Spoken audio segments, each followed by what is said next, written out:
everybody, it's Bernie here from Stamp and Eat, and welcome to another Friday card making session with me. This week I want to share a very interesting technique which is sort of like a reverse emboss, and I'm going to change it up a little bit from my original that I played around with to make this sample for this video. So I'm going to do that with you while I'm recording this, and we will see how it works out on the video. I'm hoping it's going to work out as I see it in my head. So let's get started. This is going to be a Christmas card, but you can do it using any stamp set you have, which makes it so versatile. And the stamp set that I'm featuring to make this gorgeous card is called Joyful Flurry, which is a bit sad because living in the southern hemisphere, we don't have snow at Christmas time. But hey, I can still dream, can't I, of that proverbial white Christmas. So let's get started. I'm going to replicate the same color, which is Cherry Cobbler, and it is my standard 5.5 by 8 1/4, scored at 4 1/8. I'm just looking for my bone folder, and so I'm just going to give that a good burnish. And as you can tell, when you make this sort of standard card, you can either make it flip that way or you can make it a landscape card. So it's a very versatile template of a card. So I'm going to pop that to the side. Then on a piece of scrap cherry cobbler, I am going to create this frame over here. And that is very easily done by having two rectangles that can nest in each other.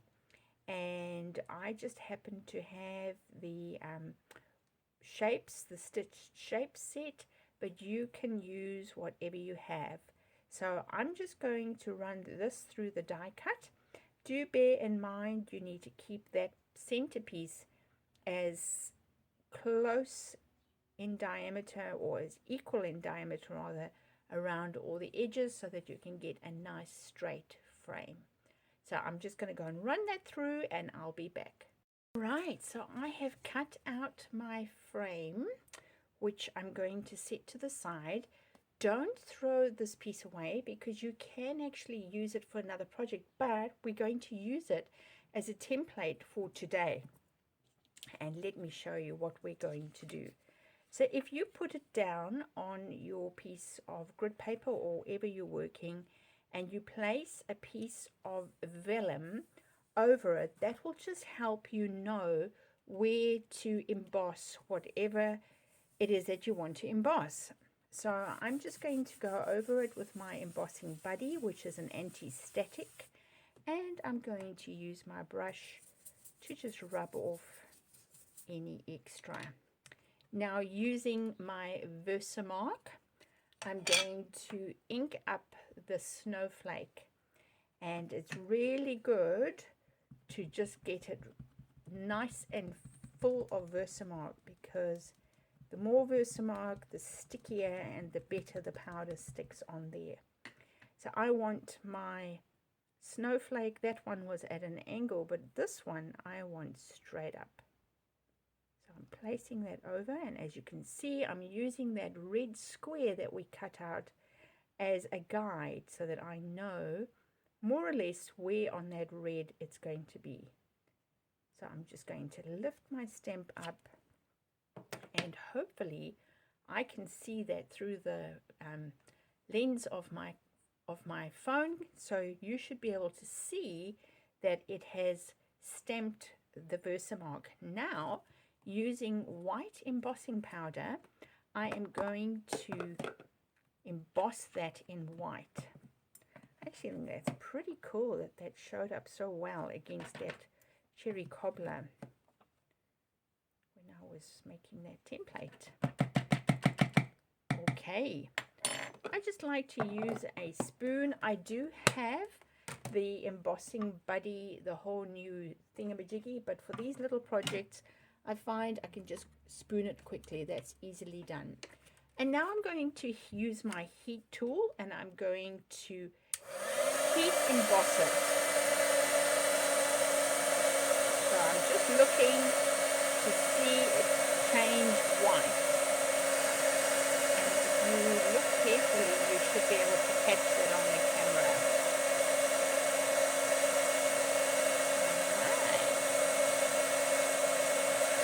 Brilliant. So that is all nicely done. Now I'm turning it over to the opposite side, and once again I'm placing this piece of vellum over the red as a guide. This time I am going to use the little speckles, and the speckles are on the same stamp set. They are over there.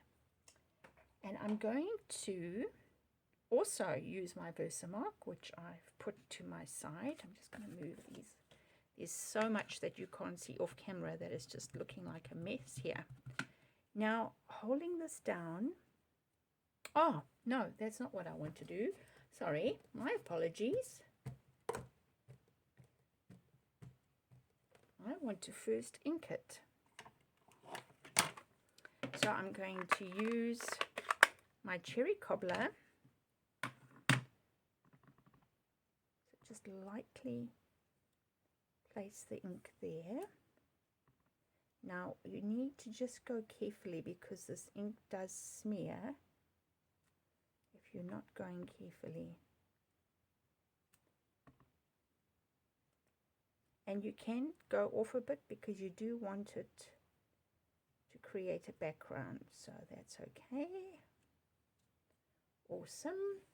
And now I hope this is going to work. This is the part that I'm experimenting with you. I'm now going to take my Versamark. I can actually move this out the way now. And I'm going to go over there with Versamark. And I'm going to stamp there. Nothing like experimenting while you're making a video. Like I say, I haven't done this. I don't know if this is going to work. But if it does, it will be cool.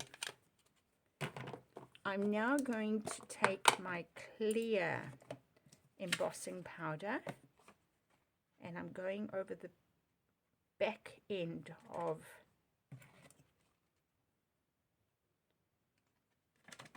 so this is the reverse side of that snowflake. Let's have a look. May or may not work. It may or may not work. If it doesn't work, then we'll go back to plan number 1. Let's have a look.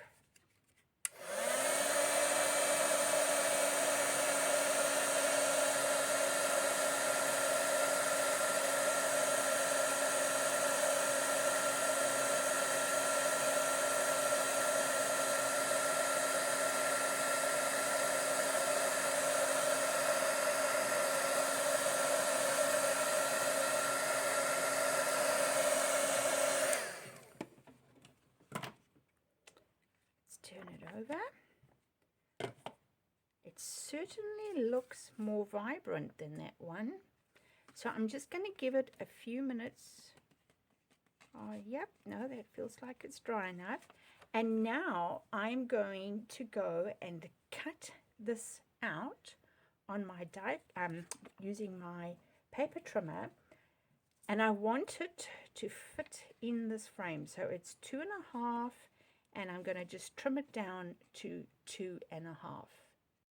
Okay, so I cut it, but I've cut it slightly off center. So what we're going to need to do on this card is I might, instead of putting it in as a card, as a horizontal, I might just change the orientation of it and make it a portrait one.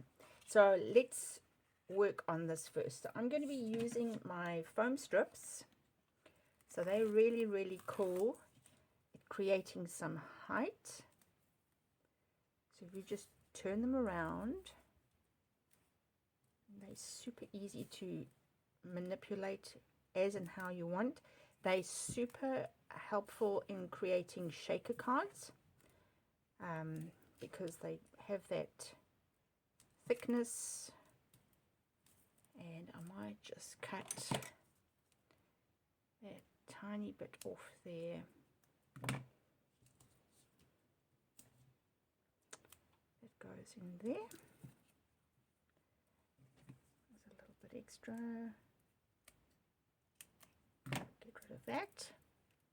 Okay, now you just pull the paper off, and that goes off.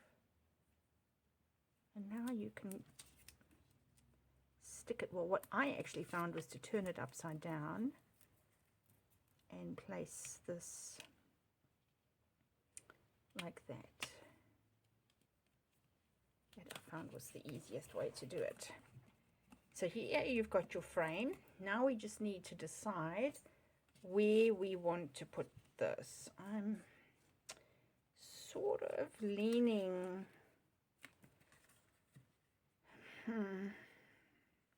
Do I want to repeat that? Or do I want to... Actually, I think I'm going to go with a portrait. Before we do that, I want to show you how I created those little stars as a background. For that, I used the little snowflake stamp, and again I used my Versamark, but only this time you're stamping the Versamark onto your cardstock to create a lovely background that when it dries, so I'm just going to position that where I want it. When it dries, it creates a, sorry, just push that in the camera for you, creates a beautiful background. You can do that on the edge of your cardstock.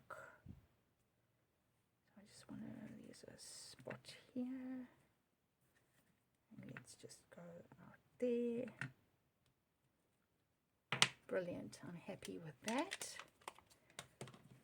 Awesome, so if I bring that closer to the camera, hopefully, is it picking it up?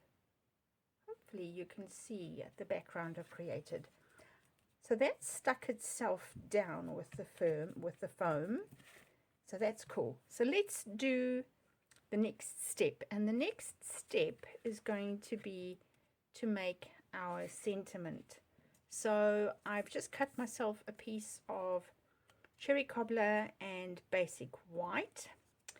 And I'm going to once again, there's a lot of embossing on this one. It's like my embossing Christmas card. It's all embossing today.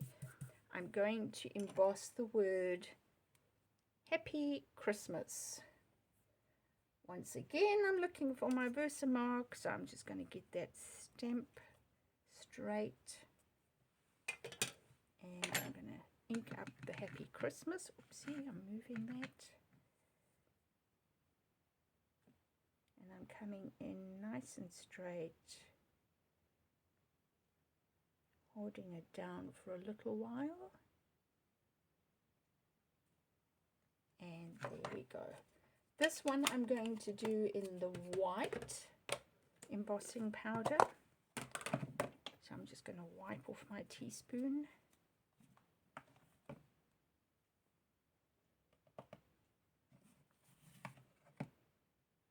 And just do a few. And just with my brush, I'll just get rid of any surplus powder. And then I'm going to use my heat tool once again and heat that up.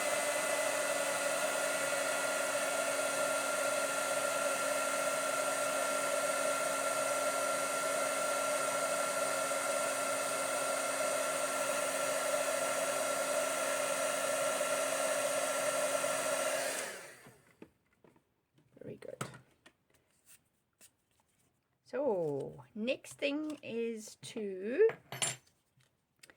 glue that on there. So I'm just using my trusty Tombow. I'm not gluing a huge amount. Centering it on the middle there of the white. And then I'll just use my paper snips and trim it where I want it. So it really helps to have a piece. If you want, you can just put it down on the grid paper. If you're scared you might go skew, I sort of can eyeball it now, but if you're afraid you might go skew, by all means just use your grid paper and cut it. In fact, I think I've gone skewer doing that. So I'm just going to use my ionometer to do that. Now, with that one I flagged it. However, I'm not going to do that for this one because we have enough space. So I'm going to just glue that one down. The other one I didn't have enough space. And then I just bring it down a bit. Happy Christmas, and I'm using my silver twine, and I'm just going to first straighten it with my fingernail so that it doesn't get too curly whirly. And I'm going to go 1, 2, and then, oh, that's too big. We're going to go 3 fingers.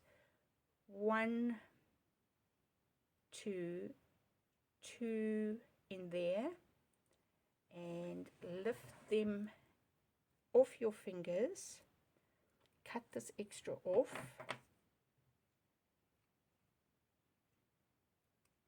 I just want to get some more silver twine. And then you need to cut a bit that's going to put it all together. So put that to the side. With you gripping them all in your finger, you're going to bring that one in, bring it in, bring the bigger ones in, and the last hoop in. So you've got all those little hoops like that, and then you're bringing that twine that you cut and you're putting it in the middle. And because this is the silver twine, I would actually do what we call a surgeon's knot. So go in once, go in twice. Oh, I haven't caught that. Hold on a minute. Let me just catch that again. Try that again. Let me just loosen this.